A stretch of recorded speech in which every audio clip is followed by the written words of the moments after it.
Hi friends, welcome to TNPSC maths sir. இது வந்து March month ஒரு எக்ஸாம் நடந்தது டிஎன்பிசியில். அந்த கொஷின் பேப்பரில் இருக்க மேக்ஸ் சம்ஸ் பார்க்கலாம். ஃபஸ்ட்டு இந்த கொஷின் பாருங்கள். ஒரு வட்டச்சாலை ஒரு வட்டமான மையத்தை சுற்றி செல்கிறது. வெளிவட்டம் மற்றும் உள்வட்டத்தின் சுற்றளவுக்கு இடையே உள்ள வித்தியாசம் 66 மீட்டர் எனில் சாலையின் அகலத்தை கண்டறிக்கன்னு கேட்டிருக்காங்க. இந்த கொஷின் பாருங்கள். ஃபஸ்ட்டு வந்து ஒரு வட்டமான சாலை இருக்குது. அந்த உள்ள மறுபடியும் ஒரு இது கொடுத்துருக்காங்க. ஒரு வட்டமான சாலை இருக்குது, மறுபடியும் அது உள்ள ஒரு இது இருக்குது. இது வந்து 2 அவுட்டர் சர்க்கிள் சொல்லிக்கலாம் நம்ம. இதில் வந்து இதுக்கு ரெண்டுத்துக்கும் உள்ள வித்தியாசம் 66 இது மட்டும் கொடுத்துருக்காங்க. இதில் என்ன கண்டுபிடிக்க சொல்லியிருக்காங்கன்னா, சாலையோட அகலம் ஃபுல் லென்த்து கேட்டிருக்காங்க. இதில் லென்த்து ஃபுல்லாக கேட்டிருக்காங்க. இப்போ நம்ம என்ன பண்ணலான்னா, ஃபஸ்ட்டு இதுக்கு ஒரு ஃபார்முலா வந்து என்ன கொடுத்துருக்காங்க, இதோட இது கொடுத்துருக்காங்களா.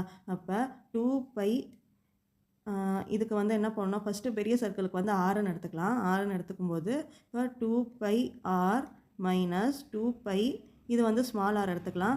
இதுக்கு உள்ளே இருக்க சர்க்கிளுக்கு இப்போ ரெண்டுத்துக்கும் ஈக்குவல் டு 66, ஏன்னா 66 கொடுத்துருக்காங்க. இப்போ வந்து இந்த 2π காமனாக வெளில எடுக்கிறோம். 2π காமனாக வெளில எடுத்தால் 2πr மைனஸ் ஆர்னு வரும். இப்போ இது 66 இப்படியே இருக்கும். இந்த 2πக்கு நம்ம வேல்யூ சப்ஸ்டிட் பண்ணுறோம். இப்போ 2 × 22/7 பையோட வேல்யூ 22/7 நமக்கு தெரியும். இது r - r அப்படியே வரும். இதுதான் நமக்கு கேட்டிருக்காங்க 66.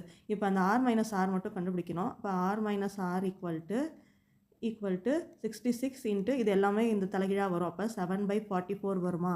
இதை சிம்பிளிஃபை பண்ணால் மேலே வந்து 3 இருக்கும், கீழே வந்து 2 வரும்.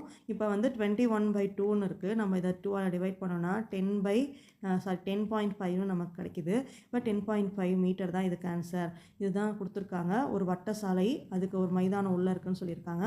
இப்போ ஃபுல் லென்த்து கேட்டதுனால நம்ம இது மாதிரி போடுறோம். இந்த கொஷின் புரிஞ்சிருக்குன்னு நினைக்கிறேன். நெக்ஸ்ட் வீடியோவில் பார்க்கலாம். இந்த மாதிரியே போடலாமான்னு கமெண்ட் பண்ணுங்கள். இல்லை வேறு மாதிரி போடணுமா, இல்லை எந்த மாதிரி போடலாம் நீங்களே சொல்லுங்கள். சஜஷன் எனக்கு கொடுங்க. அப்போ தான் எனக்கு ஈஸியாக இருக்கும். சேனலுக்கு சப்போர்ட் பண்ணுங்கள், சப்ஸ்கிரைப் பண்ணுங்கள், கமெண்ட் பண்ணுங்கள், லைக் பண்ணுங்கள். மறக்காமல் உங்கள் ஃப்ரெண்ட்ஸ்லாம் ஷேர் பண்ணுங்கள். தேங்க்ஸ் ஃபார் வாட்சிங் அவர் சேனல்.